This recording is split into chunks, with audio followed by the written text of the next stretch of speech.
Hello everyone and welcome back to another lesson here at English Pod. My name is Marco. And my name is Catherine. So Marco, what are we talking about today? Today we are taking a look at a guy who is a little bit too afraid of people in general. There's a good word for this in English, someone who's almost too afraid all the time, someone who is overly cautious. We call this person paranoid. Okay, so if you are paranoid, you think that everyone is wants to hurt you or that everyone is out to get you. Wait, did you hear that?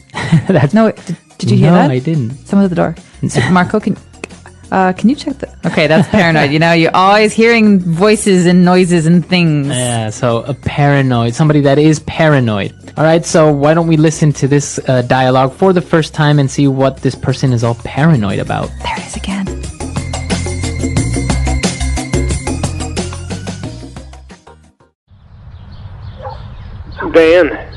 Dan, dude, you have to come over to my house right now. Is everything okay? Just get over here.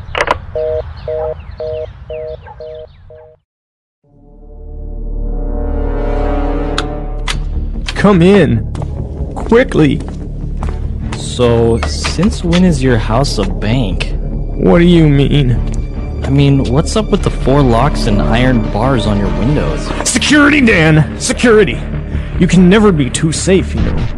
A lot of sickos out there. Just the other day, they caught that peeping Tom, red-handed. Had a high-power telescope and binoculars by his window. What's the matter with you? Why are you acting all paranoid? Paranoid? I'm not paranoid! I'm cautious! You see, Dan, we have to be on guard at all times.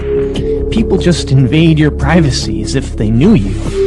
Telemarketers, solicitors, even your bank. They have way too much information. I like to keep everything on a need-to-know basis. Okay. Well, what did you want to see me about? You're being watched! Be careful, Dan.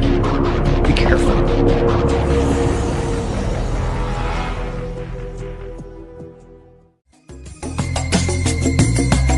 All right, we're back. So, I think this guy is a little bit too cautious. I would have to agree with you, and I would go so far as to call him paranoid. But there's a lot of great stuff in this dialogue that we can use in a lot of different situations. So let's take a look at some of these new words in today's language takeaway. Language takeaway. All right, the first word on language takeaway today is sicko. Sicko is also the name of a movie that was a documentary famous in America by Michael Moore, actually. Right. But sicko, in this context, means someone who is a bit weird in a bad way. So if you tell somebody you're sick, but like in that tone, right? You're saying you're sick. You're a sick person. You're gross. Right. You're saying you're gross. Or people who have inappropriate humor, who make jokes about not so nice things. Right. Yeah, they're sick. But in this case, sickos are people who maybe like to hurt other people, or people who are a little bit crazy, people who are not normal. So it's not a nice way of calling someone crazy, right? If you say, oh, he's a sicko, it's not really nice. Not at all. It's a way of saying that you're almost scared of this person because they're kind of weird and almost they have problems. All right, so sicko.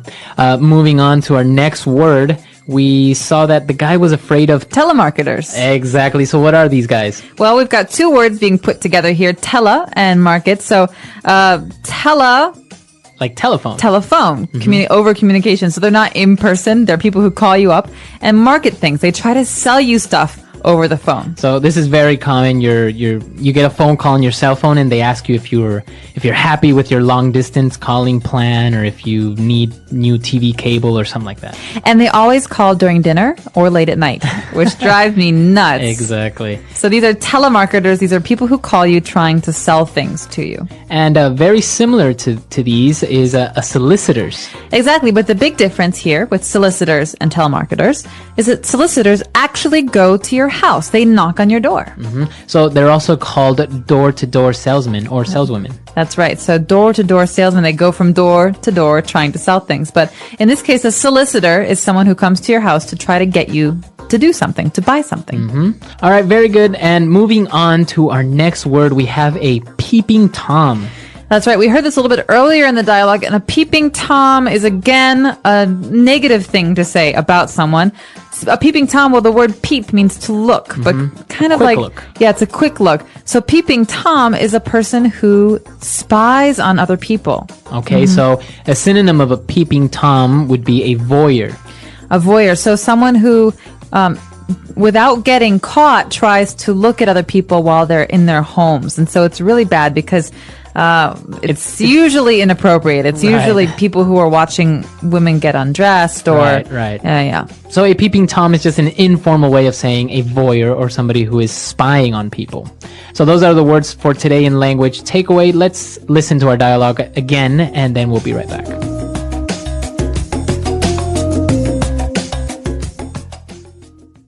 Dan, dude, you have to come over to my house right now. Is everything okay? Just get over here. Come in. Quickly. So, since when is your house a bank? What do you mean? I mean, what's up with the 4 locks and iron bars on your windows? Security, Dan! Security! You can never be too safe, you know. A lot of sickos out there. Just the other day, they caught that peeping Tom red-handed. Had a high-power telescope and binoculars by his window. What's the matter with you? Why are you acting all paranoid? Paranoid? I'm not paranoid! I'm cautious! You see, Dan, we have to be on guard at all time. People just invade your privacy as if they knew you. Telemarketers, solicitors, even your bank. They have way too much information. I like to keep everything on a need-to-know basis. Okay. Well, what did you want to see me about? You're being watched! Be careful, Dan. Be careful. Now we're back, and we had some interesting phrases in the dialogue. The first one being, you can never be too safe. Fluency Builder. All right, so this is a common mom phrase. You often hear mothers say this when they're sending their kids off to school or whatever. They say, don't talk to strangers, and the kid says, well, why not? You can never be too safe, right? It's good to err on the side of caution. So it's okay to be extra safe or extra cautious, just in case. Exactly. You never know what's going to happen, so it's better to be cautious than not. And that's what this person's saying. He's saying, well, security, it's important. You can never be too safe. You never know what might happen. Is there another way that we can combine it? Like, you can never be too careful? Exactly. Basically the same thing. Same thing, yeah. All right. What's our next phrase? Our next phrase is about this peeping Tom, this person that they caught. They caught him red-handed. We caught you red-handed. Or he's been caught red-handed. So what does that mean? It's a very colorful phrase, and I don't just mean that because we're calling him red-handed, but to catch red-handed means to catch someone while they're doing something wrong. So if I see you breaking into someone's house and I say, Marco, stop! I'm catching you! Stop now! I just caught you red-handed. You saw me doing the act. Exactly. And another way of saying this is you caught him with his hand in the cookie jar.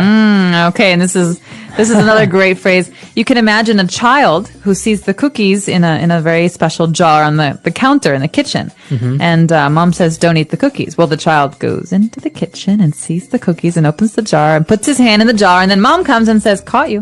That's the boy with his hand, or a child with their hand in the cookie jar. So it's the same thing. I can say, I caught you with your hand in the cookie jar. Or you were caught red-handed. All right. And our last phrase for today is, you are on a need-to-know basis. All right. This is a great one. This is often said in spy movies, I think. So we say, you're on a need-to-know basis. That means that if you really need to know something, then I will tell you. Right. But if not, I won't. So you only have the information that is necessary, no more or less, right? You're on a need-to-know basis. Right, so I say, tell me, Marco, tell me what happened. I want to know. Right, and I can say, no, you're on a need-to-know basis, and you don't need to know this. All right, so a need-to-know basis, as you say, very popular among spy movies and government movies and stuff like that. Conspiracy movies. Yeah. All right, so let's listen to this dialogue for the very last time, and we'll be right back.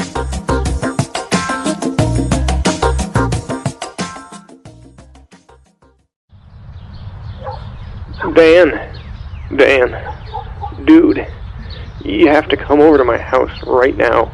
Is everything okay? Just get over here.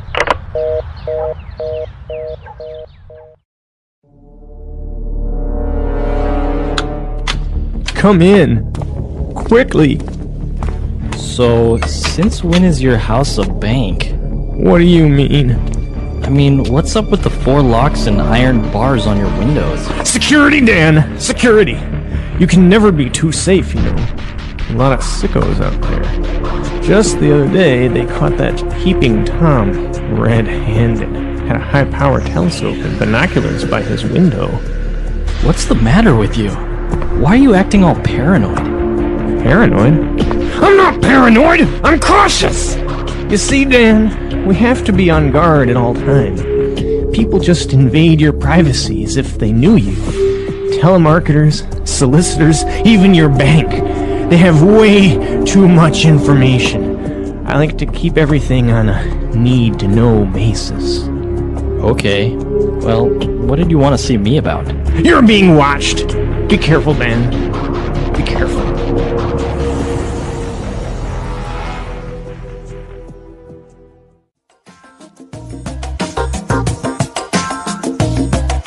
All right, so the guy's a little bit paranoid. There's another word for this as well, similar, right? It's schizo.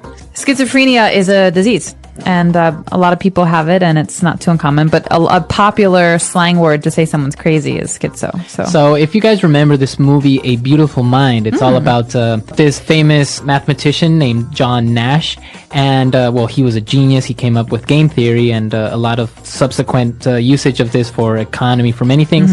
But it was proven that he was schizophrenic, right? A paranoid schizophrenic. So not only did he kind of have experienced reality in different ways, but he's also paranoid. So he was afraid that the government was trying to kill him, and so he was irrationally afraid of everything going on around him, and it made him very unsafe because he could hurt himself or hurt other people. And the interesting thing about this is that there is no actual cure for it. You just learn to cope and live with it. So you never really get cured. You just kind of live with it. Learn how to understand what's real and what's not. So it's interesting. It's a great movie also, by the way, if you've never seen it or you get a chance to watch it. And that's all the time we have for today. So if you have any questions, doubts, or comments, and we'll see you guys there. Bye, everyone. Bye.